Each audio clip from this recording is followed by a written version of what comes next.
యాక్చువల్గా అండి, ఇక్కడ ఇందాక కిరణ్ రాయల్ చెప్పినట్టు, సుధాకర్ రెడ్డి గారు చెప్పినట్టు, జగన్మోహన్ రెడ్డికి బ్యాక్ డోర్ ఆఫీస్ అత్యంత సన్నిహితుల్లో చెవిరెడ్డి భాస్కర్ రెడ్డి గారు ఒకరు అనేది కూడా అందరికి తెలిసిన నిజం యాక్చువల్గా.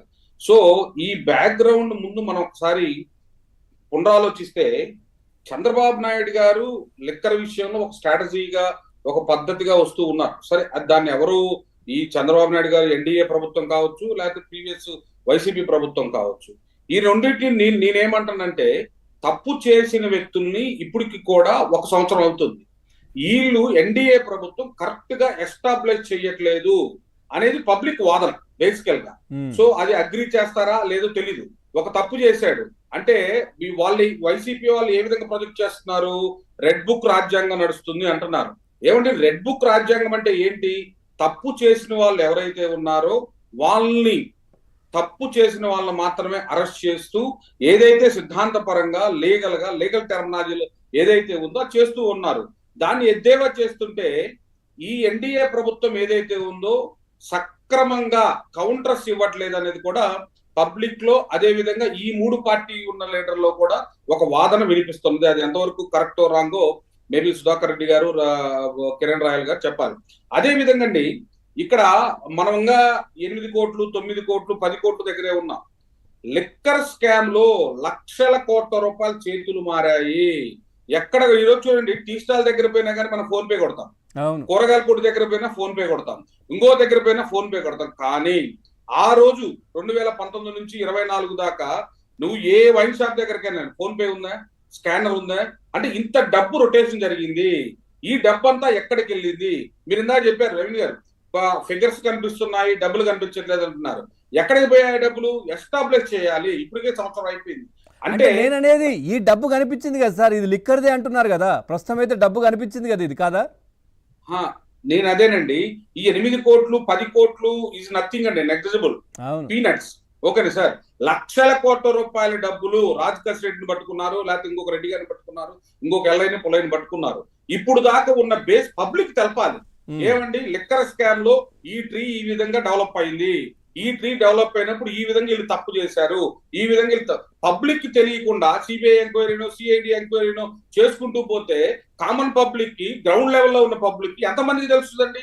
తెలియదు. అంటే తప్పు చేసినప్పుడు తప్పుని ఖచ్చితంగా ఎస్టాబ్లిష్ చేయవలసిన బాధ్యత ఎన్డీఏ ప్రభుత్వం మీద ఉన్నది. అది ఎన్డీఏ ప్రభుత్వం పూర్తిగా చేయట్లేదు అన్న వాదన మనకు ఖచ్చితంగా ఉన్నది. దాన్ని ఒకసారి బేరీజ్ చేయాలి. అదే విధంగా నవీన్జీ, మీరందరూ ఒకసారి పునఃపరిశీలించాలి. యాక్చువల్ గా ఇందాక ఈ 175 మంది ఎమ్మెల్యేలు, 25 మంది ఎంపీల్లో మీరు చూసుకోండి, కంపేర్ విత్ భారతదేశంలో ఉన్న అందరు క్యాండిడేట్స్ ని ఒకసారి భూస్వర్గీకి మనం ఒకసారి వెరిఫై చేస్తే, వైసీపీలో ఫైనాన్షియల్ గా ఉన్న స్ట్రెంత్, ఎమ్మెల్యే క్యాండిడేట్ అభ్యర్థులు కావచ్చు, ఎంపీ క్యాండిడేట్ అభ్యర్థులు కావచ్చు, అంతమంది ఏ పార్టీలో దొరకరు. అది ఒకసారి మీరు అందరూ ఎస్టాబ్లిష్ చేసుకోవాలి. ఎందుకంటే సో మీరు 2019లో చంద్రబాబు నాయుడు గారు ముఖ్యంగా ఫెయిల్యూర్ అయింది అభ్యర్థుల సెలక్షన్, ఎంపీ అభ్యర్థుల సెలక్షన్ ఫెయిల్యూర్ అయ్యారు. లక్షల వేల కోట్ల రూపాయల డబ్బులున్న అభ్యర్థులను వాళ్ళు తీసుకొచ్చి పెట్టారు. సరే, ఇదొక వాతావరణం అండి, ఒక దుర్మార్గుని దింపాలి, ఆంధ్రప్రదేశ్ కింద పడ్డది, సక్రమంగా చేయలేదన్న ఆలోచనతో 2024 ఎలక్షన్, దట్ ఈస్ డిఫరెంట్ అండి యాక్చువల్ గా. కానీ ఈ డబ్బులు వీళ్ళకి వేల కోట్లు లక్షల కోట్లు డబ్బులు ఎక్కడి నుంచి వస్తున్నాయి?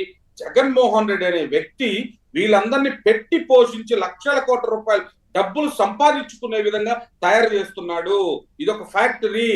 ఈ ఫ్యాక్టరీలో లిక్కర్ స్కామ్ ఉన్నది, రెడ్ శాండిల్ స్కామ్ ఉన్నది, మనీ లాండరింగ్ స్కామ్ ఉన్నది. అదే సార్, ఇంకా గనులున్నాయి, చెరువులున్నాయి, ప్రభుత్వ భూములున్నాయి. ఎస్ అండి, ఈ స్కాములన్నిటిని కూడా ఈ ఎన్డీఏ ప్రభుత్వం ఎస్టాబ్లిష్ చేయట్లేదు. ఇది క్లియర్. ఈ సంవత్సరం పరిపాలనలో ఇప్పుడు ఎన్ని తప్పు, ఇప్పుడు వంశీ చేశాడండి. వంశీ జైల్లోకి వెళ్ళి ఆయన దగ్గుతుంటే, అరే అమ్మ వంశీని చంపబోయారు వీళ్ళు ఏమండి, వంశీ ఎన్ని తప్పులు చేశాడు? వంశీ పేదల భూములు ఎన్ని భూములు కబ్జా చేశాడు, అసైన్డ్ భూములు ఎన్ని భూములు కబ్జా చేశాడు, దుర్మార్గమైన ఇళ్ల పట్టాలు, ఫేక్ పట్టాలు ఎన్ని ఇచ్చాడు, మనీ లాండరింగ్ చేశాడు. వంశీని ఆంధ్రప్రదేశ్ లో ఉన్న నేర చరిత్ర ఇది ఒకటేనండి. తెలంగాణలో ఎన్ని వందల కోట్ల రూపాయల డబ్బులు, ఎన్ని వందల కోట్ల రూపాయల ఆస్తులు అన్యాయంగా అక్రమంగా. అంతెందుకు వాళ్ళ ఏరియాలో జడ్జి భార్యను కూడా బెదిరించి భూమి లాక్కున్నాడు కదా. అవునండి. ఇప్పుడు ఎన్ని చేసినా నవీన్జీ, ఇప్పుడు మీరు ఒకటో రెండో చెప్తున్నారండి. ఉమ్, కానీ తెలుగుదేశం పార్టీ వంశీ చేసిన తప్పుల్ని ఎస్టాబ్లిష్ చేసి ఎందుకు ఫోకస్ చేయట్లేదు? అదే విధంగా చెవిరెడ్డి భాస్కర్ రెడ్డి పెద్ద స్మగ్లర్. అదే నాట్ ఓన్లీ ఇందాక సోదరుడు చెప్పి కిరణ్ రాయల్ గారు ఇది సౌత్ ఇండియన్ గేమ్. ఏమండి, లాబింగ్ చేసే వాళ్ళకి ఖచ్చితంగా ఏదైతే ఉన్నదో ఈ కన్సంట్ బ్రోకర్స్ కి ఎవరైతే ఉన్నారో వీళ్ళందరికీ కూడా బ్రహ్మాండమైన లాబింగ్ ఉంటుందండి. వాళ్ళకి నాట్ ఓన్లీ వన్, ఓకేనా సార్, అన్ని స్టేట్స్ లో కూడా ఒక వ్యవహారం ఉన్నది. కానీ నేనేమంటానంటే పబ్లిక్ ఎస్టాబ్లిష్ చేయట్లేదు అనేది మా యొక్క వాదన. Right sir, right. Type of number of scams జరిగాయి, అవును, దాన్ని ఎందుకు ఎస్టాబ్లిష్ చేయట్లేదు? నిజమే మీరు అంటుంటే.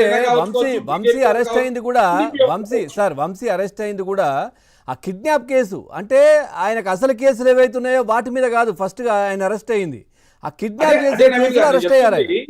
ఇప్పుడు అదే నవీన్ గారు, వంశీని కిడ్నాప్ కేసు అరెస్ట్ చేస్తే ఈ తక్కిన వందల వేల కోట్ల రూపాయల స్కామ్ ఉన్న కేసుల్ని ఎక్కడికి పోయినాయి అంటున్నాను. అవన్నీ ఉన్నాయి, రైట్. ఇవన్నీ ఎందుకు చేయరు? ఒకటే ఉందండి. ఈ విధంగా చూసుకుంటే మనకి అటు శ్రీకాకుళం నుంచి ఇటు పక్క చిత్తూరు, తిరుపతి, ఇటు పక్క ఎన్ని జిల్లాలలో ఎన్ని అక్రమాలు ఎన్ని. అదే విధంగా మనం చూస్తే ఉమ్మడి గుంటూరు జిల్లాలో ఆయన అంబటి రాంబాబు గారు మాట్లాడతారు, సీఏ మీద పడుతున్నారు. విడదల రజనీ గారు సీఏ గారు అంట నాకు.